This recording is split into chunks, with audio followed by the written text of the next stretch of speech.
मामला है आगरमालवा जिले की जनपद पंचायत सुसनेर में लगने वाली ग्राम पंचायत सालेखेड़ी का, जहां पर विगत 8 महीने पहले गौशाला की जमीन को खाली करवाया गया था, जहां पर गरीब दिहाड़ी मजदूर जो अपनी झोपड़पट्टी बनाकर रह रहे थे उनको बेघर कर दिया गया।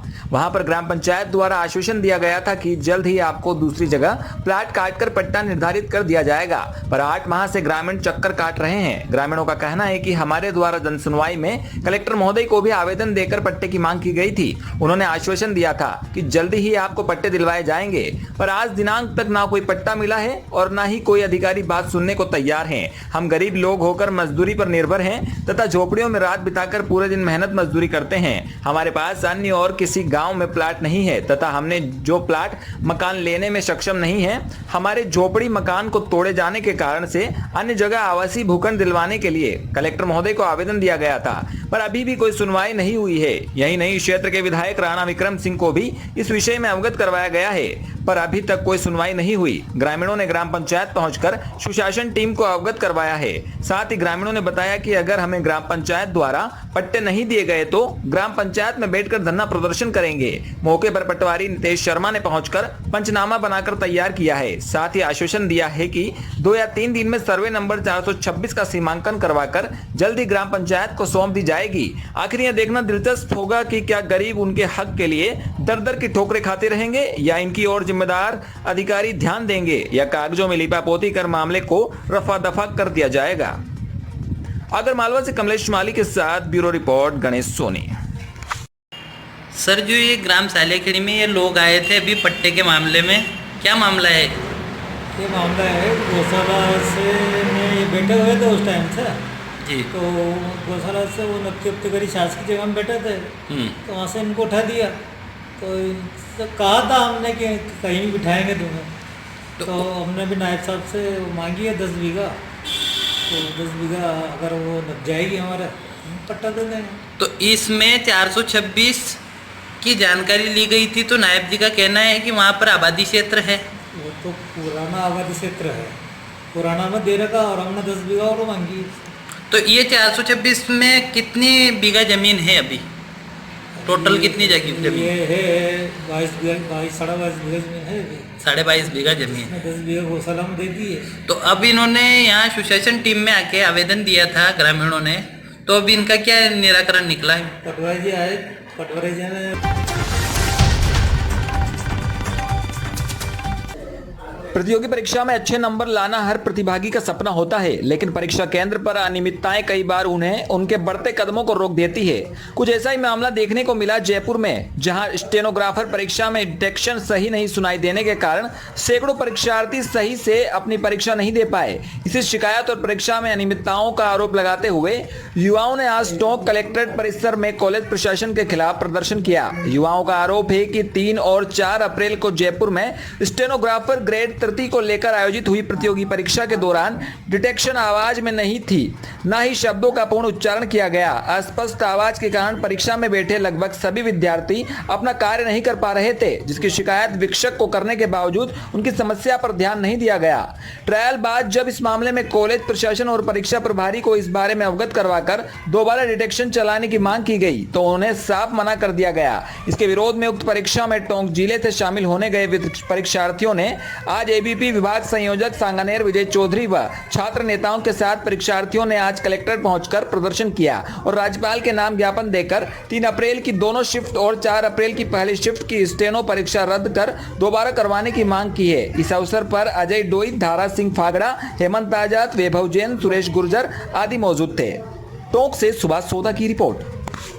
विगत 3 तारीख को स्टेनोग्राफर की भर्ती राजस्थान माननीय उच्च न्यायालय के द्वारा की गई थी। उस भर्ती में कुछ अनियमितताएं की गई छात्रों के साथ में। वहाँ जैसे क्लियर साउंड इनको स्टेनो वालों को सुनाई नहीं दे रहा था, किसी के कंप्यूटर बंद हो गए। जब वहाँ पर शिक्षक को चेताया गया, बताया गया, तो उन्होंने किसी प्रकार की कोई सुनवाई नहीं करी और वहाँ की जो व्यवस्थाएं थी वो ठीक नहीं थी। इसलिए इन सब छात्रों की मांग है कि हम 3-3 साल में हमने मेहनत करी है, कोई अखबार बेच करके रहे और स्टेनो की तैयारी कर रहा है, तो ऐसे ये चाहते हैं कि हम तैयार एग्जाम देने के लिए हमारा री एग्जामिनेशन करवाया जाए। इस विषय में हमने माननीय एडीएम साहब को ज्ञापन दिया है, उनसे निवेदन किया है कि राज्यपाल महोदय को और मुख्यमंत्री महोदय माननीय उच्च न्यायालय को इस विषय से अवगत करवाया जाए और इन सभी वंचित छात्रों का दोबारा री एग्जामिनेशन करवाया जाए, ताकि ये ठीक प्रकार से इनका एग्जाम हो सके और इनकी जो मेहनत है, जिन्होंने 3 साल 4 साल अपने जीवन के लगाए हैं, वो ठीक प्रकार से ये कर सके। था एग्जाम देने के बाद में हमारी सर्वप्रथम ट्रायल ली गई। ट्रायल के अंदर बिल्कुल आवाज़ अच्छी नहीं थी। इसके बाद में हमने वहाँ पे जो शिक्षक मौजूद थे उनको इस बारे में शिकायत की। शिक्षक को जब इस बारे में पता चला तो उन्होंने ट्रायल दोबारा बजाई। जब 1 मिनट की ट्रायल दोबारा बजी तो वो सही थी, इसकी हमने कोई कंप्लेंट नहीं की, वो ट्रायल बिल्कुल सही थी। जब मेन डिक्टेशन उन लोगों ने चलाई सर, बहुत ही कम आवाज़ थी, बिल्कुल कान के अंदर भी आवाज़ नहीं जा रही थी। जब शुरू की 3 लाइन थी बहुत ही कम आवाज़ थी, बार बार आवाज़ को कम और ज़्यादा किया जा रहा था। आवाज़ के अभी हम यही मांग कर रहे हैं कि हमारे को कुछ भी मतलब नहीं है, बस हम सिर्फ इतना सा चाहते हैं कि हमारा एग्जाम दोबारा कराया जाए। हम केवल एक बार 5 साल से 5 रुपए जोड़ जोड़ के सर एक पेंसिल लाते हैं। इतनी मेहनत करी हमने, 10 घंटे बैठ के, हाथों की चमड़ियाँ उड़ गई सर मेहनत कर करके, लेकिन सिर्फ हमारी उसके अंदर कोई गलती नहीं है। हम सिर्फ इतना सा चाहते हैं कि एक बार दोबारा मौका हमारे को दोबारा दिया जाए और जो हमारे साथ जो पहले अन्याय हुआ है, जो गलतियां हुई है। भारत विकास परिषद शाखा टोंक द्वारा आयोजित होली स्नेह मिलन एवं नवनिर्वाचित पदाधिकारियों के दायित्व का ग्रहण एवं प्रतियोगिता के पुरस्कार वितरण का कार्यक्रम सेंट सोल्जर परिसर में आयोजित किया गया। प्रारंभ में मां सरस्वती व स्वामी विवेकानंद के चित्र पर माल्यार्पण किया गया। अशोक कासिलवाल, रमेश चौधरी व हितेश कुमार ने दीप प्रज्वलित किया। दिनेश बुंदेल द्वारा वंदे मातरम के साथ कार्यक्रम का शुभारंभ हुआ। शाखा अध्यक्ष हितेश कुमार, सचिव रमेश काला एवं वित्त सचिव राधेश्याम शर्मा व महिला प्रमुख निर्मेश जैन को प्रांतीय प्रतिनिधियों ने दायित्व ग्रहण कराया। नवीन सदस्यों को शपथ दिलाई गई तथा पुराने सदस्यों से संकल्प पत्र भराकर सभी को मेडल व अंग वस्त्र ओढ़ाकर सम्मानित किया। अशोक कासलीवाल ने परिषद की रीति नीति बताते हुए उद्देश्य पर प्रकाश डाला। हितेश कुमार ने स्वास्थ्य के गुर सिखाए। रमेश काला ने प्रतिवेदन प्रस्तुत किया व राधेश्याम शर्मा ने आय व्यय का विवरण प्रस्तुत किया। इस अवसर पर डॉक्टर रामेश्वर शर्मा, राम कल्याण शर्मा और रमेश चौधरी में व डॉक्टर आशीष स्वामी ने भी संबोधित किया। योग टीम टोंक के बच्चों ने डॉक्टर मदन लाल गुर्जर के निर्देशन में अनुभव अद्भुत एवं चित्ताकर्षक योग के विविध रूप प्रदर्शित किए। प्रांत स्तर पर टोंक शाखा को सत्र 2019-20 व 21 की सर्वश्रेष्ठ शाखा का व सर्वाधिक सदस्यता की ट्रॉफी प्रांतीय प्रतिनिधि ने टोंक शाखा के अध्यक्ष को भेंट की। प्रांत स्त्री एकल गीत प्रतियोगिता में टोंक शाखा से विजेताओं दिनेश बुंदेल, पुरुष वर्ग दविती, अक्षय बोहरा, बालक वर्ग दिति, किरण त्रिपाठी, महिला वर्ग सांत्वना को ट्रॉफी व चेक देकर सम्मानित किया गया। होली स्नेह मिलन स्वरूप सबको गुलाल लगाई गई। सबने आनंद से सबोच किया। टोंक से सुभाष सोधा की रिपोर्ट। टोंक जिला मुख्यालय पर आज मानव सेवा का संदेश दिया गया। कई दिनों से एक युवक बाजार में घूम घूम कर व बदहाल अवस्था में रहकर जीवन यापन कर रहा था, जिसे देखकर आम जन उसे खाने पीने की वस्तुएं भी दे देते रहे। वहीं जिला कलेक्ट्रेट में कार्यरत राजेंद्र बेरवा ने जानकारी देते हुए बताया कि कई बार इस घुमंतुक युवक को चाय बिस्किट भोजन भी कराते हैं। बेरवा ने बताया कि घुमंतु युवक की दशा मुझसे देखी नहीं जाती थी। उसकी अवस्था को देखकर उसके रहने व खाने की व्यवस्था के लिए एक सामाजिक संस्था जो कि पीड़ित मानव की सेवा में कार्य कर रही है, अपना घर आश्रम बस्ती जयपुर में कार्यरत होने की जानकारी मिली, जिससे फोन पर संपर्क किया व जयपुर को सूचित किया। वह संस्था के 2 सदस्य वाहन लेकर टोंक आए। टोंक में इस युवक की चारों ओर तलाशा, जहां वह बहिर में एक स्थान पर सोते हुए मिलने पर इसे कलेक्ट्रेट लेकर आए। वह पुलिस व जिला प्रशासन की प्रक्रिया पूरी कर उसे जयपुर अपना घर आश्रम बस्ती में ले भेजा गया। अशोक बेरवा ने बताया कि ऐसा करने से मुझे बहुत संतुष्टि मिली है। ईश्वर को भी धन्यवाद देता हूं, उसे सहारा देने में मेरी मदद की। इस मौके पर नवज्योति के ब्यूरो चीफ व समाज सेवी पार्षद राजकुमार करणानी ने उसे पूरी प्रक्रिया के बाद फाइनल देते हुए कहा कि मानव सेवा से बढ़कर कोई दूसरी सेवा नहीं है। वहीं वरिष्ठ पत्रकार मोई नहीना ने कहा कि नर सेवा ही नारायण सेवा है। जयपुर से आए अपना घर आश्रम बस्ती के राकेश कुमार व विष्णु ने सभी का धन्यवाद देते हुए जयपुर के लिए रवाना हुए। टोंक से सुभाष सोधा की रिपोर्ट।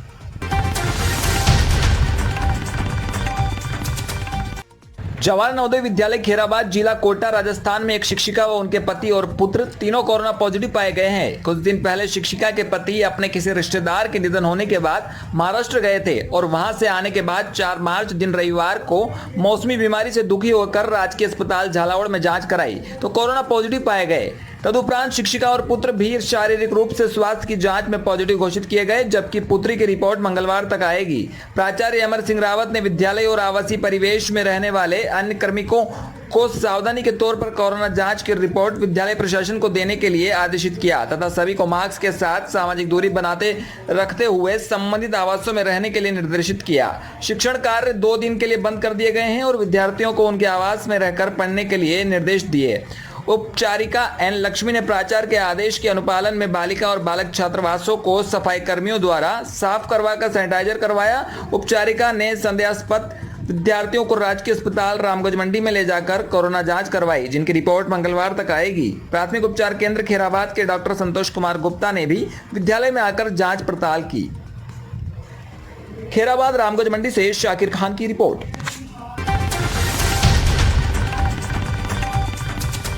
भवानी मंडी नगर पालिका में कांग्रेस बोर्ड की दूसरी बैठक संपन्न हुई, जहां कांग्रेस व भाजपा पार्षदों ने एक दूसरे के कार्यकाल पर जमकर आरोप प्रत्यारोप लगाए, जबकि पूरी बोर्ड बैठक में सफाई, पानी व शहर में लगे हैंडपंप का मुद्दा छाया रहा। जबकि बोर्ड बैठक में 37 मुद्दों पर जमकर बहस हुई, जहां कुछ मुद्दों पर विपक्ष ने अपनी सहानुभूति जाहिर करी तो वहीं कुछ मुद्दों पर नाराजगी। विपक्ष ने वर्तमान बोर्ड पर आरोप लगाया कि शहर की सफाई व्यवस्था पूरी तरह से चरमरा गई है, जहां कई सारे वार्डों में कचरों के ढेर लगे हुए हैं, जिन ढेरों को समय पर नहीं उठाया जा रहा है, जिसके चलते वार्डवासियों को दुर्गंध का सामना करना पड़ता है। खासकर सफाई व्यवस्था पर जमकर दोनों पार्षद दल के बीच जमकर एक दूसरे पर तंज कसे। वहीं दूसरा मुद्दा पानी का छाया रहा, जहां दबाव वाले क्षेत्रों में पानी नहीं आता है, जबकि फिलहाल पीपलाद बांध से शहर की जलापूर्ति की जा रही है, जिसमें इतना पानी नहीं बचा जो पूरी गर्मी में शहर के बाशिंदों की प्यास बुझा सके।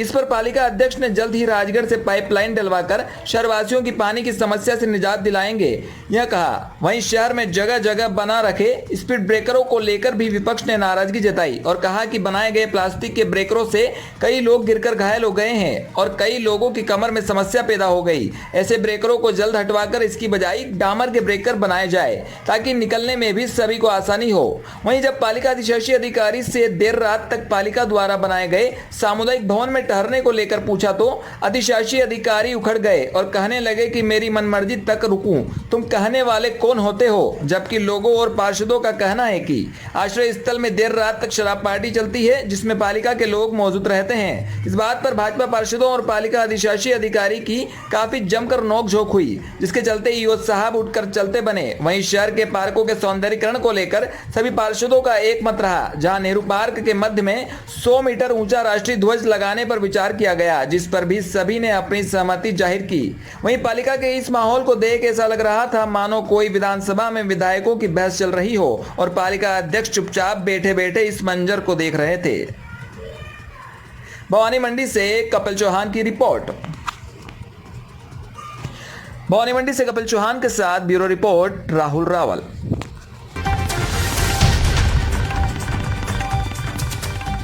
आज भवानी मंडी के कान्हा रेसिडेंसी में मेकअप मास्टर क्लास व फैशन शो का सेमिनार आयोजित हुआ, जिसमें सुबह 10 बजे से शाम 7 बजे तक ब्यूटिशियन ने अपनी अपनी मॉडल्स का मेकअप कर रैंप पर वॉक किया। वहीं इस कार्यक्रम में स्पेशल गेस्ट के रूप में कोटा से आई famous makeup artist Sukhmani Kapoor ने भी शिरकत की, जिसमें कपूर ने ब्यूटिशियंस को मेकअप के गुर सिखाए और मॉडल्स के साथ साथ रैंप वॉक की। इस कार्यक्रम के आयोजनकर्ता कविता तिवारी ने महिलाओं व बालिकाओं के सपनों व हुनर को एक प्लेटफॉर्म देने का इस कार्यक्रम का मुख्य उद्देश्य बताया। सेमिनार में लगभग 100 महिलाओं ने भाग लिया और कार्यक्रम के मुख्य आकर्षण का केंद्र सिंथेटिक मेकअप में भगवान शिव पार्वती का जोड़ा रहा। भवानी मंडी से कपिल चौहान की रिपोर्ट। आपका मेरा नाम कविता तिवारी है। I am KT makeover Raksha beauty केटरी सिंह में, और यहाँ पर हमने प्रोग्राम जो रखा हुआ है एजुकेशन से रिलेटेड रखा हुआ है, और यहाँ पर जो भी है ब्यूटी और सेमिनार एंड फैशन शो के हिसाब से हमने रख रखा है, जो कि अपने टैलेंट को हर कोई, मतलब जो भी स्टूडेंट्स वगैरह हैं, हमारी कुछ ब्यूटिशियंस हैं, तो अपने वर्क को यहाँ पर प्रेजेंट करेंगे, जिनके लिए हमने एक टैलेंटेड शो के नाम से हमने उनको एक अवार्ड और के हिसाब से हमने रख रखा है, उनको हम सम्मानित कर रहे हैं। और हमारी ब्यूटी इंडस्ट्री जो भी है काफ़ी अच्छी हमारे वैसे देखा जाए तो ग्रोथ कर रही है हमारी, और देखा जाए तो हमने इसके हिसाब से हमने ये वाला रख रखा है यहाँ पर प्रोग्राम। कितनी महिलाओं ने भाग लिया है इसमें? एक्चुअली यहाँ पर महिलाओं ने 15 के समथिंग में ले रखा है भाग, और प्लस उसके बाद हमारी जो मेंबर आए हैं लगभग 80 के समथिंग में आए हुए हैं यहाँ पर मेंबर्स। कार्यक्रम का मुख्य उद्देश्य क्या है?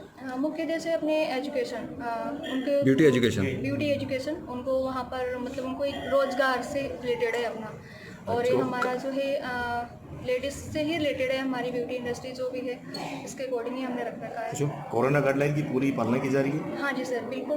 वो हमने मास्क। क्या नाम है आपका? सुखमनी कपूर, कहाँ से हैं आप? कोटा। अच्छा मैम, क्या करते हैं आप? कोटा में मेरा सैलून है, क्वींस मेकओवर नाम से।